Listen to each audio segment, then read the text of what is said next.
Hi friends, good morning all. எல்லோரும் எப்படி இருக்கிறீங்க? இன்றைக்கி நம்ம என்ன பண்ண போகிறோன்னா நண்டு கிரேவி பண்ண போகிறோம். நண்டு கிரேவி எப்படி ரெடி பண்ணுறது அப்படின்னு சொல்கிறேன், எனக்கு தெரிஞ்ச மாடலில். சரிங்களா?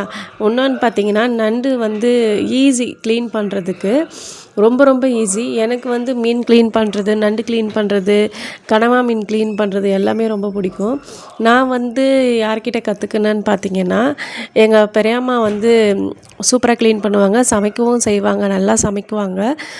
நான் சின்ன வயசில் வளர்ந்ததெல்லாம் பாண்டிச்சேரியில் தான். பாண்டிச்சேரியில் இருக்கக்குள்ளே, எங்கள் பெரியம்மா வீட்டில் இருக்கக்குள்ளே நான் அவங்க செய்கிறதெல்லாம் பார்க்குவேன். ஆனால் செஞ்சதில்லை, அவங்க கூட செஞ்சதில்லை, பார்த்தே கற்றுக்கினேன் நான். சரிங்களா? அதுக்கப்புறம் பார்த்திங்கன்னா, நண்டு எப்படி க்ளீன் பண்ணணும்னா, ஃபஸ்ட்டு அந்த ஓடை பிச்சு எடுத்துட்டிங்கனாலே ஈஸியாகிடும். அதுக்கப்புறம் அந்த ஆரஞ்சு சோளை மாதிரி இருக்கும்ல மேலே 2 சைடுமே, அதையுமே எடுத்துடணும். எடுத்துகிட்டு அதுக்கப்புறம் கொழுப்பு இருக்கும், அந்த கொழுப்பையும் எடுத்துட்டோன்னா நண்டு க்ளீன் பண்ணிடலாம். இன்னொன்று வந்து அந்த கால் இருக்குது இல்லைங்களா, அந்த காலை வந்து சதை இல்லாமல் இருக்கும் பார்ட்ஸ் இருக்குது இல்லையா, மேலே மட்டும் அந்த நெகம் மாதிரி இருக்கும் பாருங்கள், அதை மட்டும் பிச்சு எடுத்துட்டிங்கன்னா நண்டு க்ளீன் ஆகிடும், சூப்பராக க்ளீன் ஆகிடும். நான் வந்து நண்டு நான் ஃபஸ்ட்டு க்ளீன் பண்ணுறேன்ல, ஓடெல்லாம் எடுக்கிறேன்ல, அப்பயே நான் வந்து க்ளீனாக அலசிடுவேன். அதுக்கப்புறம் 2 தண்ணி போட்டு அதை வந்து தேய்ச்சி எடுத்துடுவேன் ஃப்ரெண்ட்ஸ். எனக்கு அப்போ தான் அது கொஞ்சம் வெள்ளையாகணும். அது ஆன பிறகு தான் நான் விடுவேன். அப்பயும் க்ளீனாக தான் இருக்கும், இருந்தாலும் 2 தண்ணி போட்டு க்ளீன் பண்ணிட்ட பிறகு நம்ம வந்து கிரேவி செய்யறதுக்கு ஸ்டார்ட் பண்ணிடலாம். கிரேவி வந்து எங்கள் பெரியம்மா எப்படி வைக்குவாங்கன்னா, வெங்காயம், தக்காளி, இஞ்சி பூண்டு பேஸ்ட்டு, அதுக்கப்புறம் பார்த்திங்கன்னா தேங்காய் வச்சு போட்டிங்கன்னா ரொம்ப நல்லாயிருக்கும். தேங்காய் கூடயே வந்து சோம்பு, அந்த குட்டி குட்டியாக இருக்குமே, அது பேர் என்ன, ஐயோ அது பேர் ஞாபகம் வரல ஃப்ரெண்ட்ஸ், அது போடுவாங்க. சரிங்களா? எனக்கு அது பேர் தெரியல, ஞாபகம் வரல. கமெண்ட்டில் டைப் பண்ணுங்கள் அது பேர் என்ன அப்படின்னு சொல்லிட்டு. ஒயிட் கலரில் குட்டி குட்டியாக இருக்கும் பாருங்கள், அது. சரிங்களா? இன்னொன்று பார்த்தீங்கன்னா, டேஸ்ட் ரொம்ப நல்லாயிருக்கும் நண்டு. அந்த கிரேவி நம்ம வதக்கக்குள்ளேயே, அந்த வெங்காயம் தக்காளி இருக்குல்ல, அதெல்லாம் நம்ம வதக்கக்குள்ளேயே நம்ம நண்டு தான் செய்கிறோம் அப்படின்ற ஒரு ஃபீல் வந்துடும்.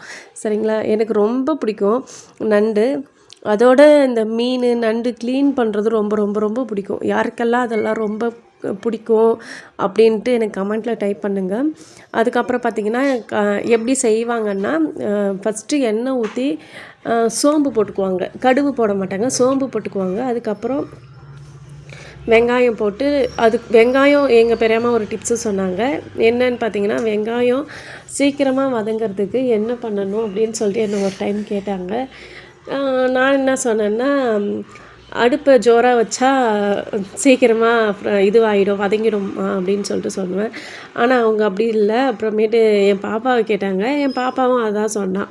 அதுக்கப்புறமேட்டு அவங்களே சொன்னாங்க என்னென்னா, வெங்காயம் வதங்கக்குள்ளே உப்பு போட்டிங்கன்னா, வெங்காயம் போட்டுட்டு கொஞ்சம் நேரம் விட்டு உப்பு போட்டிங்கன்னா சீக்கிரமாக அது ஃப்ரை ஆகிடும், நம்ம ரொம்ப நேரம் வெயிட் பண்ண தேவையில்ல அப்படின்னு சொல்லிட்டு சொன்னாங்க. அது கூட நான் வெங்காயம் போட்ட உடனே உப்பு போட்டுட்டு, அது கொஞ்சம் ஒரு கோல்டன் கலர் வரும்ல, அந்த டைமில் வந்து நான் இஞ்சி பூண்டு பேஸ்ட்டு போட்டுருவேன். போட்டுட்டுக்கப்புறம் இஞ்சி பூண்டு தீயாத அளவுக்கு கிண்டிக்கிட்டே இருந்துட்டு, அதுக்கப்புறம் பார்த்திங்கன்னா தக்காளி போட்டு, தக்காளி மேஷ் ஆன உடனே அரைச்சி வச்சல அந்த தேங்காய் கூட அந்த சோம்பு அதெல்லாம் போட்டு நல்லா வதக்கிடணும் ஃப்ரெண்ட்ஸ். நல்லா வதக்கிட்டு பச்சை வாசனை போகிற அளவுக்கு வதக்கிட்டு, மிளகாத்தூள் கூட நான் என்ன போட்டேன், மஞ்சத்தூள் போட்டேன், இன்னும் கொஞ்சம் உப்பு தேவைக்கேற்ப உப்பு போட்டு தண்ணி ஊற்றி கொஞ்சம் கொதிக்க வச்சுட்டேன் ஃப்ரெண்ட்ஸ். கொதிக்க வச்சிட்ட பிறகு அது வந்து நல்லா கொதிக்கணும். கொதிச்சிட்டா தான் அந்த பச்சை வாசனை போகும் ஒரு கொதியில். அதுக்கப்புறம் பார்த்திங்கன்னா, நண்டு போட்டிங்கன்னா, நண்டு முங்குற அளவுக்கு தண்ணி வைக்கணும். சரிங்களா? தண்ணி வந்து இருந்தே இருக்கணும் ஃப்ரெண்ட்ஸ். ஏன்னா அது நண்டு நல்லா வெந்தால் தான் அந்த மசாலாலாம் அது சுண்ட அந்த மசாலாலாம் அந்த நண்டில் இறங்கினா மட்டுமே அந்த டேஸ்ட்டு கிடைக்கும். இல்லைன்னா சப்புன்னு இருக்கும் அந்த உள்ளே இருக்கிற ஃப்ளஷ் எல்லாம். சரிங்களா?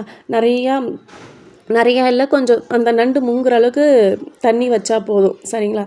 அதுக்கப்புறம் பார்த்திங்கன்னா, மூடி விட்டுட்டு கொஞ்சம் நேரம் விட்டுட்டு அந்த தண்ணி சுண்ட அந்த கிரேவி வந்து கெட்டியான பிறகு நண்டு ஃபுல்லாகவே அந்த கிரேவி பிடிச்சிரும் ஃப்ரெண்ட்ஸ். அதுக்கப்புறம் பார்த்திங்கன்னா, கொத்தமல்லி போட்டு இறக்கிட வேண்டியது தான். வீடியோ பிடிச்சிருந்தா லைக் பண்ணுங்கள், ஷேர் பண்ணுங்கள், சப்ஸ்கிரைப் பண்ணுங்கள்.